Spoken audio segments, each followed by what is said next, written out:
जब शब्द झर बन जाएं, तब चुप रहना ही शांति है। हर जवाब जरूरी नहीं होता। कुछ चीजें मौन से सुलझती हैं। शोर में सब दिखते हैं, पर असली ताकत वो है जो शांत रहकर भी जीतता है। मौन कमजोरी नहीं, वो अस्त्र है जो बुद्ध ने अपनाया और दुनिया को बदल दिया। कहानी शुरू होती है। बात उस समय की है जब गौतम बुद्ध का नाम धीरे धीरे भारत के गांव-गांव में फैल रहा था। राजाओं से लेकर आम लोगों तक सभी उनकी शांति और ज्ञान से प्रभावित हो रहे थे।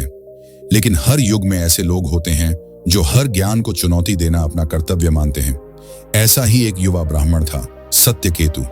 शब्दों का खिलाड़ी, तर्क का प्रेमी और बहस में विजय को ही ज्ञान मानने वाला। वो कहता था, जो चुप हो जाए वो या तो हार गया है या डर गया है। उसे लगता था कि बुद्ध भी ऐसे ही एक विचारक हैं, जिनके पास जवाब नहीं, केवल मौन है।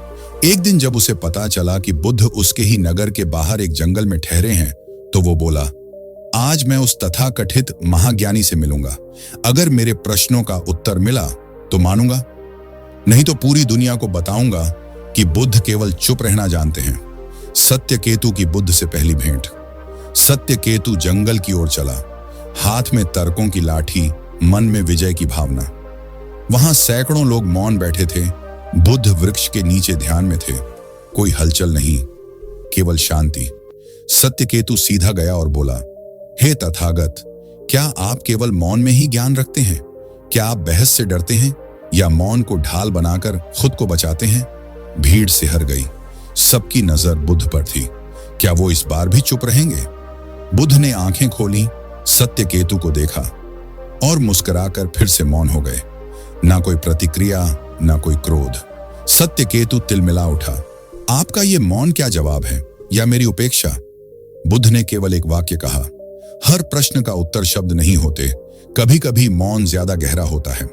तर्क बनाम मौन का पहला युद्ध। सत्यकेतु ने तर्कों की बौछार शुरू कर दी। अगर संसार दुःखमय है तो क्यों जीना? अगर आत्मा अमर है तो मृत्यु से डर क्यों? अगर ध्यान ही सब कुछ है तो समाज का क्या? हर प्रश्न तीखा था, घातक था, लेकिन बुद्ध मौन थे। कभी आंखें बंद कर लेते, कभी शांत दृष्टि से सत्यकेतु को निहारते। बुद्ध के मौन से सत्यकेतु और भड़कने लगा। क्या आप बहस से भाग रहे हैं या आप जानते हैं कि आपके विचार खोखले हैं? बुद्ध ने शांत स्वर में कहा, जब किसी का पात्र खाली हो तो उसमें पानी भरने से पहले उसे स्थिर रखना पड़ता है। तुम्हारा मन अभी उबाल में है, ज्ञान उसमें टिकेगा नहीं। बुद्ध मौन की व्याख्या करते हैं। बुद्ध बोले, मौन केवल शब्दों की अनुपस्थिति नहीं है। मौन विचारों की गहराई है। तुम बहस चाहते हो क्योंकि तुम जीतना चाहते हो, और जहां जीतने की लालसा हो वहां सच्चा ज्ञान नहीं उतरता। भीड़ चुप थी। सत्यकेतु भी अब पहली बार शांत था। उसने महसूस किया कि सामने बैठा व्यक्ति जवाब नहीं दे रहा, क्योंकि वो उसे हराने नहीं, समझाने आया है। बुद्ध बोले, जब हवा शांत होती है तभी झील में आकाश दिखाई देता है। जब मन शांत होता है तभी आत्मा को देखा जा सकता है। तुम्हें अभी मौन की शक्ति नहीं समझ आई, रुको, अनुभव करो। सत्यकेतु बुद्ध की शरण में। सत्यकेतु ने पहली बार सिर झुकाया। तात, क्या आप मुझे मौन का अर्थ सिखा सकते हैं? बुद्ध ने कहा, शब्दों से नहीं, मौन से ही सिखाऊंगा। सत्यकेतु ने बुद्ध के साथ 7 दिन का मौन साधन स्वीकार किया। कोई बातचीत नहीं, कोई तर्क नहीं, केवल ध्यान, प्रकृति और मौन। पहला दिन कठिन था। मन बेचैन था, सोचें भाग रही थी। दूसरे दिन मन ऊब गया, सवाल उठे, क्या मैं समय बर्बाद कर रहा हूं?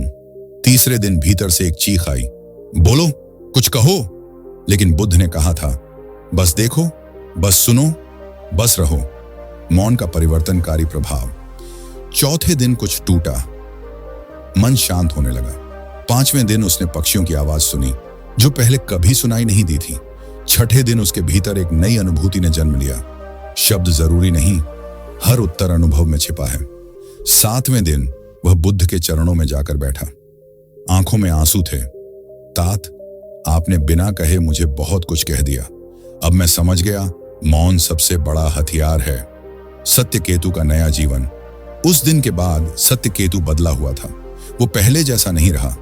अब वह हर बात का उत्तर नहीं देता था। अब वो पहले सुनता था, फिर सोचता और कभी कभी केवल मुस्कुरा देता। लोग उसकी ओर खींचे चले आते। उसके पास शब्द नहीं, लेकिन सुकून है। वो गांवों में जाता, शांत बैठता, और लोग ठीक हो जाते। उसके मौन ने वो कर दिखाया जो शब्द कभी नहीं कर पाए। मौन डर नहीं, वो साहस है जो प्रतिक्रिया से ऊपर उठता है। मौन हार नहीं, वो जीत है जो वक्त से पहले नहीं बोलती। मौन वही रख सकता है जिसने अपने भीतर के तूफान को शांत किया हो। मौन मत समझो कमजोरी, यही वो शक्ति है जो बुद्ध को बुद्ध बनाती है।